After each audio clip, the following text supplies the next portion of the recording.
button. Push the goddamn button.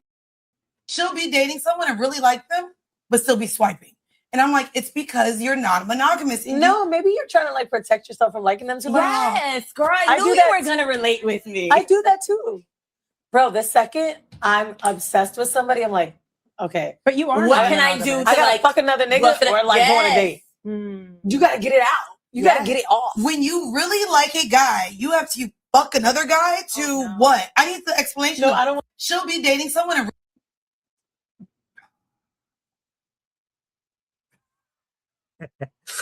Thank you, ladies. Thank you.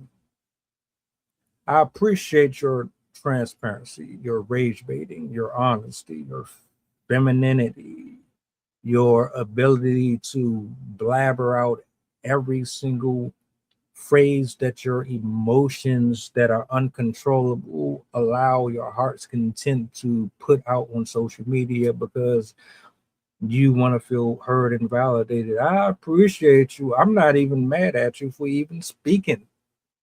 I don't know who they are. I know one of them is named Crystal and the other one, whatever. Yeah, they talking about getting attached to a man and then in fear, I'm assuming, of getting hurt, she would rather open her legs to a John Doe in order to somehow escape the foreseeable future of demise that would come from a guy who is good or bad or indifferent for her. Doesn't it sound like the most ridiculous and most asinine thing that you've ever heard?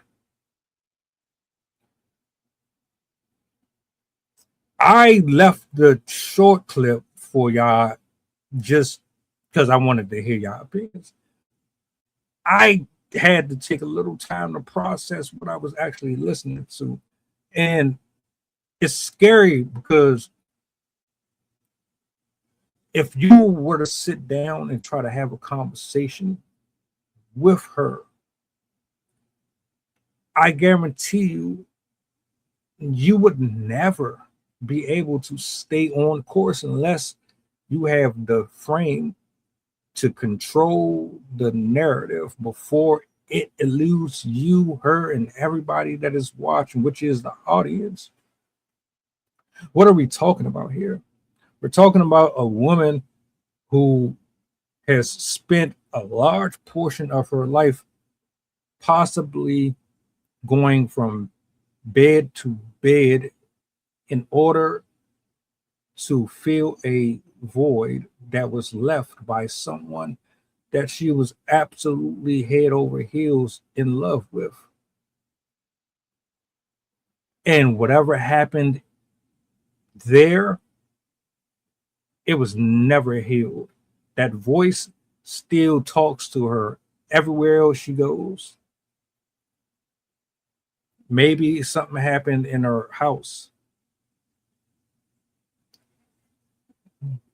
Or maybe she just is one of those women who claim that they are the purest of the pure and they just really like sex. They love penis. And this is their way of protecting themselves from any emotional attachment whatsoever. But like what you don't understand, and this goes for men and women, when you are spiritually and physically offering your bodies to all of these different people, you are losing parts of you and you don't even realize it. It's very dangerous. It's very, very uncomfortable, unsettling, mentally exhausting. You can kind of just look at her demeanor, how her posture is, how she's speaking, and you can tell what type of environment she's used to being in, what type of men she's used to being around.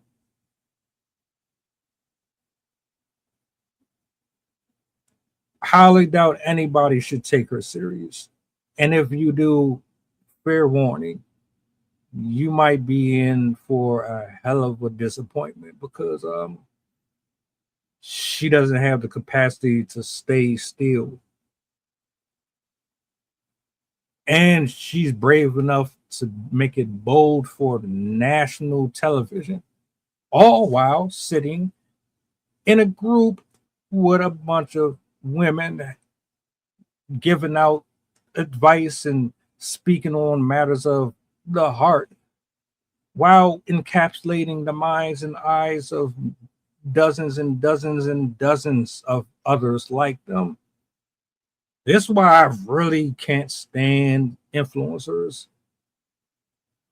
Not all of them, but a lot of y'all are so irresponsible with your topics, where there's so much opportunity and space for more death. It always come back to two things. When I first watched you two, especially when she said what she said, you still using her nigga, disqualify her.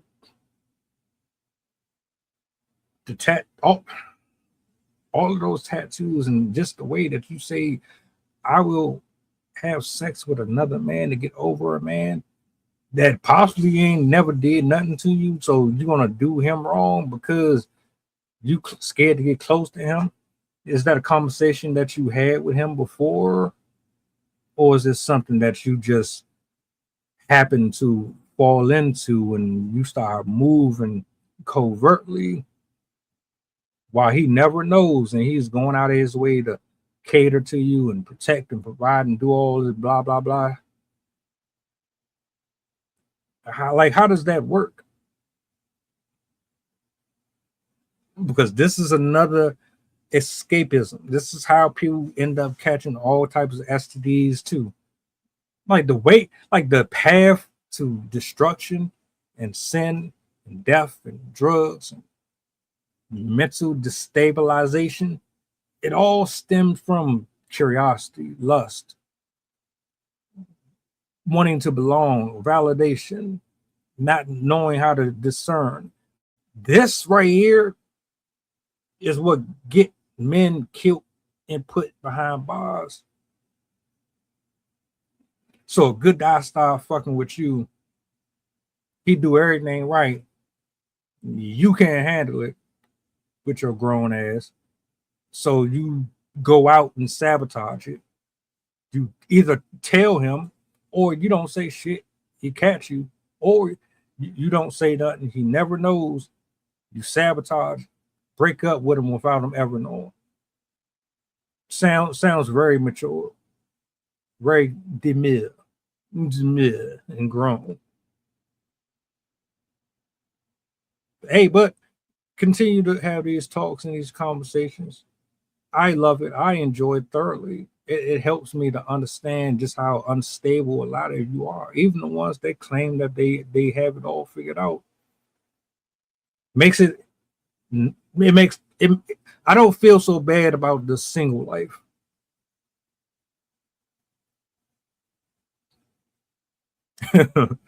This is why a lot of dudes don't be wanting to invest too much with y'all, man. That's why I asked in the other clip, and I'm gonna ask y'all ladies, if there's any here watching, to give me your thoughts and feedback on what she had to say. Shout outs to the young ladies that offered up this topic.